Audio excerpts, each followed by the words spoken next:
Isro. Good morning and welcome. As I said, in science there are no failures. It is just a learning curve, and Isro did in fact make the country proud with a massive learning curve, and what they have achieved is nothing less than a stellar feat. In fact, this is a feat of a near perfect landing on moon, but the mission right in the end just faced a few technical snags in the final moments as Isro lost communication with lander Vikram. The lander kept sending signals till just above 2.1 kilometers of the moon's surface. After that, the Isro command center suddenly stopped receiving data from Vikram lander. Isro chief K. Sivan said the connection with Vikram lander was snapped, and the last data is currently being analyzed by the scientists. Isro chief also apprised the Prime Minister of the development. In turn, Prime Minister Modi boosted the morale of the scientists by calling it a big achievement. Modi also said that this is the moment to be courageous, and what Isro has achieved is no ordinary feat. This is Mission Control Center. Vikram lander descent was as planned, and the normal performance was observed up to an altitude of 2.1 kilometer. Subsequently, the communication from lander to ground station was lost. The data is being analyzed. Repeat, Vikram lander descent was as planned and normal performance was observed up to an altitude of 2.1 kilometer. Subsequently, the communications from the lander to ground station was lost. The data is being analyzed. Right. Let me also bring in my colleague Nolan Pinto, who has been stationed at the Isro telemetry in Bengaluru for the last 24 hours, giving us minute-by-minute update. Tarun Sharma is also with us. He's an astronomer from Space India. Nolan, coming to you first. In the morning now, it's just about an hour before the Prime Minister, in fact, comes in back to Isro headquarters. What is going to be the program right now? What is actually happening inside Isro as we speak? Well, Ankit, good morning. In fact, what we are told is that there are scientists still present inside ISTRAC over here, looking into what really happened. They are analyzing data, they are collating data. They're also having discussions among themselves as to what could have taken place, because everything was all right, Ankit. Everything went according to plan, according to the simulations, what were done on Earth. This is what would happen at this particular stage. This was what would happen at this particular minute, and so on and so forth. But when it was 2.1 kilometers at an altitude above the lunar surface, that is when they lost contact with the probe. Now, in fact, if through the diagram also, it's just a basic curve, and then at that particular point, we can actually see it diverting. Everyone, when that happened, when the clock started to tick and everything stopped, Ankit, the silence over here was, I mean, you could hear it. It was that bad. No one knew what was happening. So as of now, ISRO scientists are working on that. They are not yet coming out with any sort of information. We are hoping that the Prime Minister, when he comes at 8 o'clock over here, will be once more briefed by the ISRO chairman and also the other scientists as to what could have happened. And he actually tells us all what's the status of this particular lander. Nolan, stay on with me. Shiv Arur also joins us. Shiv has been continuously reporting on all the developments from Bengaluru for the last 24 hours. Shiv, good morning to you. This is also a time when a lot of, in fact, even as we speak, a lot of data is being analyzed to try and understand what exactly happened, what went wrong, what worked. But largely, if you see at the Chandrayaan-2 mission, 90% of what it set out to achieve, it already has, in fact, achieved. The orbiter still working fine, still giving us data. This is no mean feat, Shiv.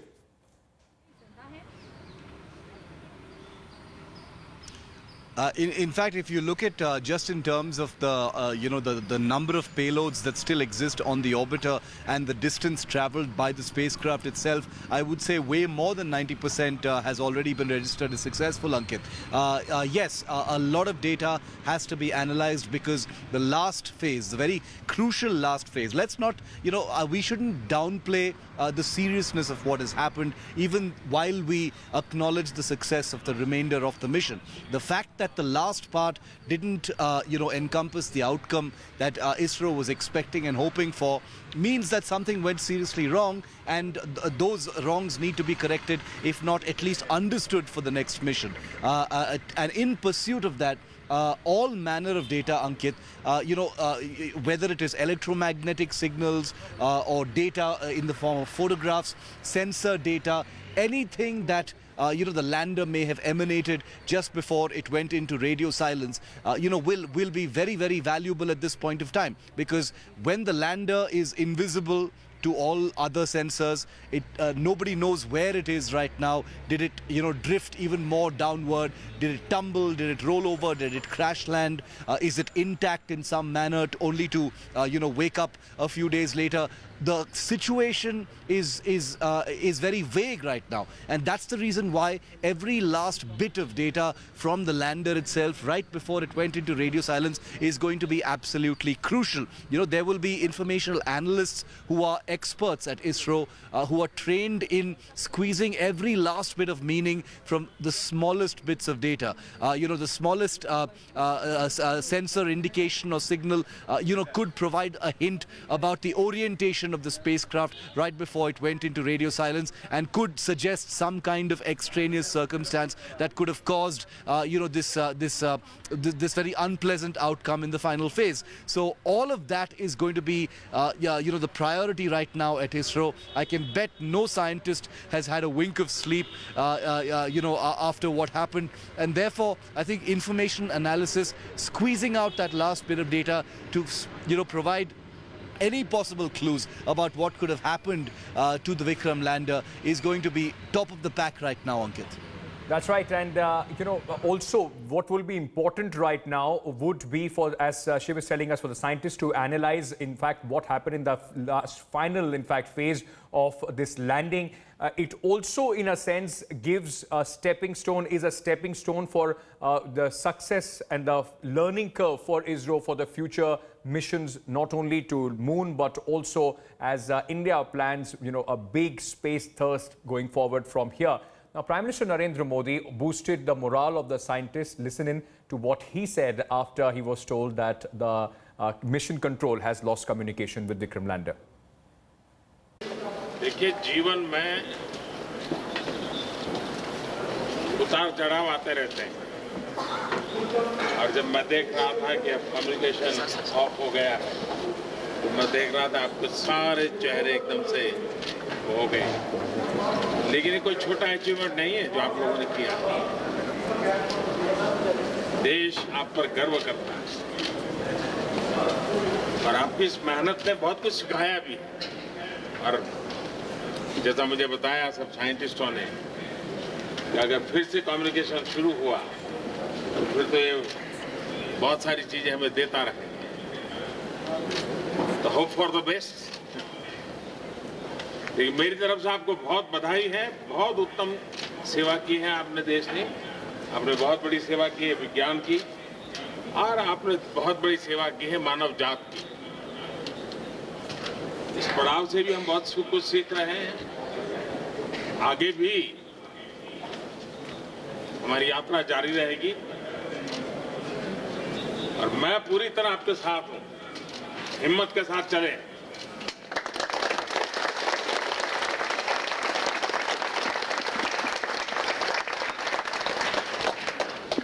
और आप ही के पुरुषार्थ से फिर से देश खुशी बनाने लग जाएगा, मुझे विश्वास है। Wish you all the best. Thank you. Thank you. These men and women at Isro have given their hard work, blood, sweat for the last many months, in fact, for this mission. And I'm sure they are back at it, just learning from what has happened in this entire mission. Now, let's just very quickly take a look at what happened in the last crucial 15 minutes of the landing phase. 15 minutes which have variably been described as the 15 minutes of terror for any space mission. Take a look how Vikram, the lander of Chandrayaan-2, went silent when it was just about 2.1 kilometers from the lunar surface.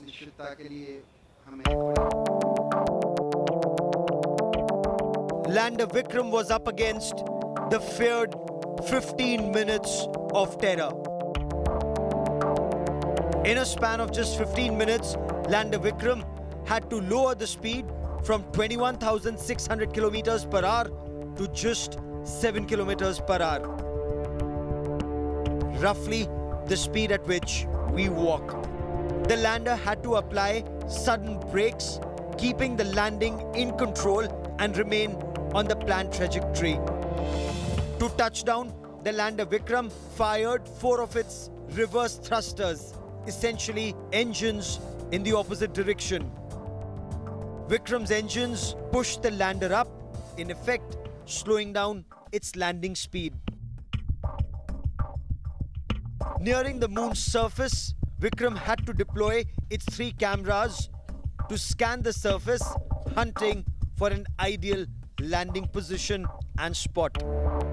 Unfortunately, the Indian Space Research Organization lost communication just 2.1 kilometers above the moon's surface, with the speed down to as low as 17.5 kilometers per hour. It was at 1:50 a.m. when the lander began its fine braking. The command center at the Indian Space Research Organization headquarters realized that there was no radio contact with the Vikram lander. India is not the first country to lose contact in the final 15-minute thriller. Several countries have made as many as 20 unsuccessful attempts, Israel being the last one in April 2018. With Shivarur in Bengaluru, Bureau Report, India Today.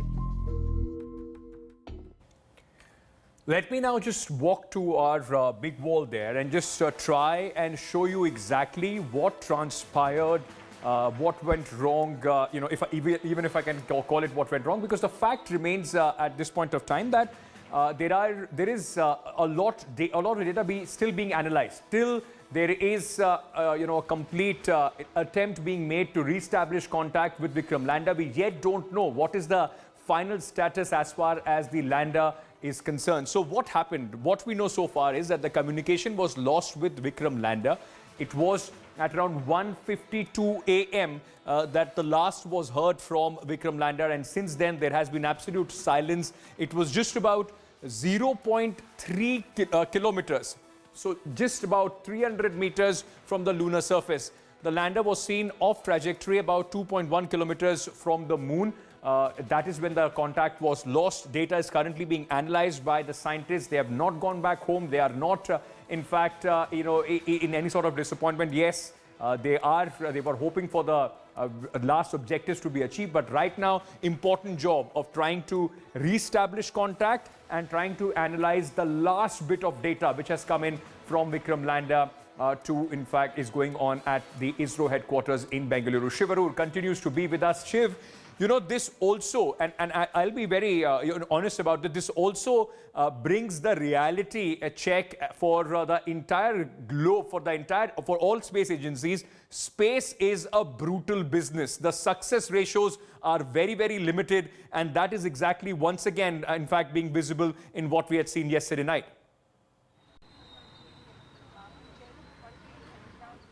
So true, Ankit. It's a very, very unforgiving business. It gives you absolutely no elbow room whatsoever for any kind of error, and that's one of the reasons why when you reach in the dark, it is often a bit of a magical process for things to actually work out. No matter how much you can program the lander, the algorithms you write for it, the software code that you put into it, and India has among the best. The fact is that soft landings on non-Earth surface have had many failures in the past. There was a recent failure by Israel as recently as April this year. So having said that, it's not the world space community does not view this as a failure. It's very important to note that, Ankit, and it's also very important to note that the what we call failures right now are actually going to be seen as stepping stones, because a large part of what the Isro had set out to achieve in this mission had never been achieved before, not just by Isro but by anyone, including landing on the south pole of the moon.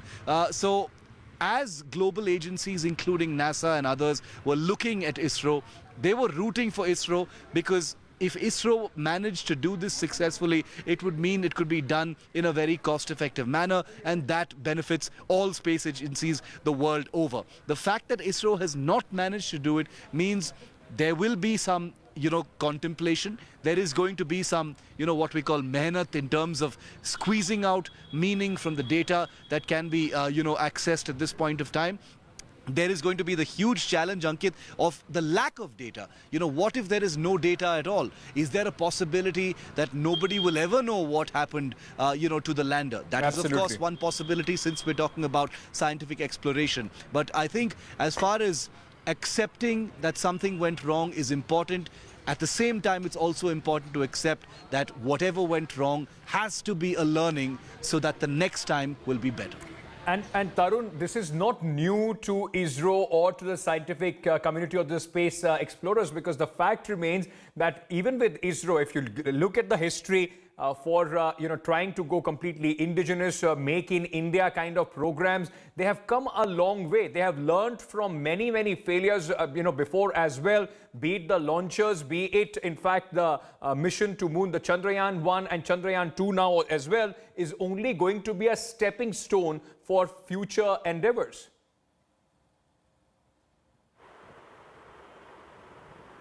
Yeah, exactly, Ankit, because see, if you look at the progress of ISRO space program, earlier times the budgetary allocation that used to happen for space program was very less. Okay, so if you talk about if you compare it, it's like pennies for the space program, and even with those pennies, our space scientists achieved a lot of things. And we have reached up to a point where not only we are launching our own satellites, we are launching satellites of other countries, which includes USA as well. Because we have given them a method, we have shown them that the same thing can be done in a very less amount than how they are doing it.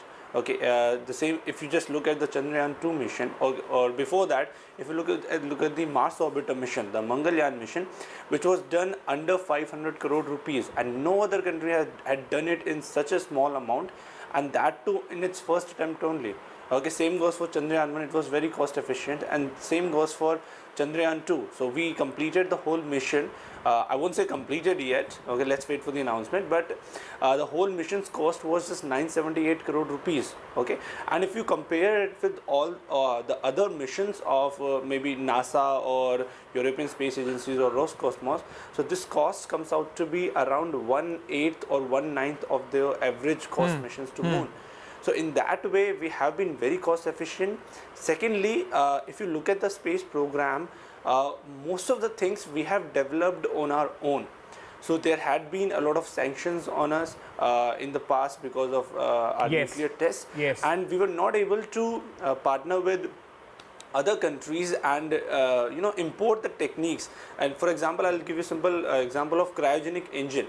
So when Apollo 11 was launched, when Apollo missions were launched, so USA was using the Saturn V rocket, the biggest rocket ever made in this world, and the most powerful rocket. So in that rocket, cryogenic engines were used, and I'm talking about the era of 60s. Yes. And it took us more time because the technique was new and there was nobody who was trained. So we had to develop it all 100% indigenously.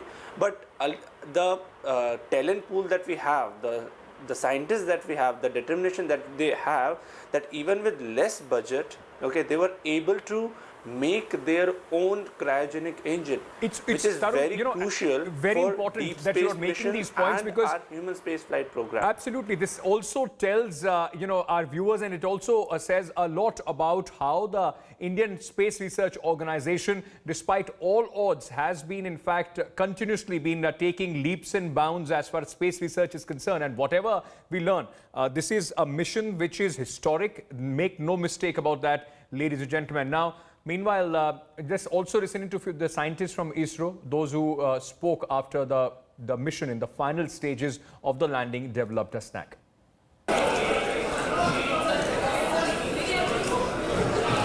Vikram lander descent was as planned and normal performance was observed up to an altitude of 2.1 kilometer.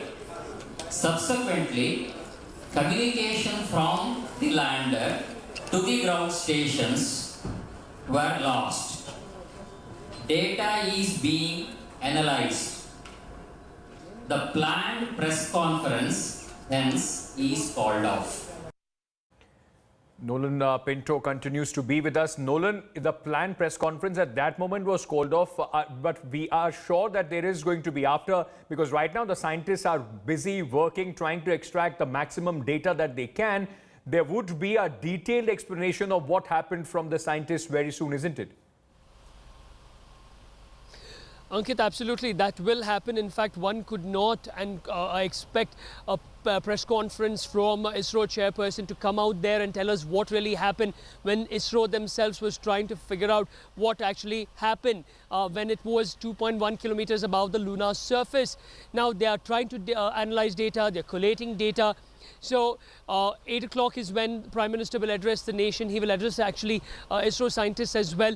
We are hoping that those few hours ISRO would have actually understood, hopefully would have understood what would have transpired, what went wrong. Because as of now, again, Ankit, we have to keep in mind, we are not sure if it's crash landed. We are not sure if it actually landed and they've lost communication. So all this, we have to wait and watch when the Prime Minister actually addresses ISRO scientists right here at ISTRAC in Bengaluru. So we just have to wait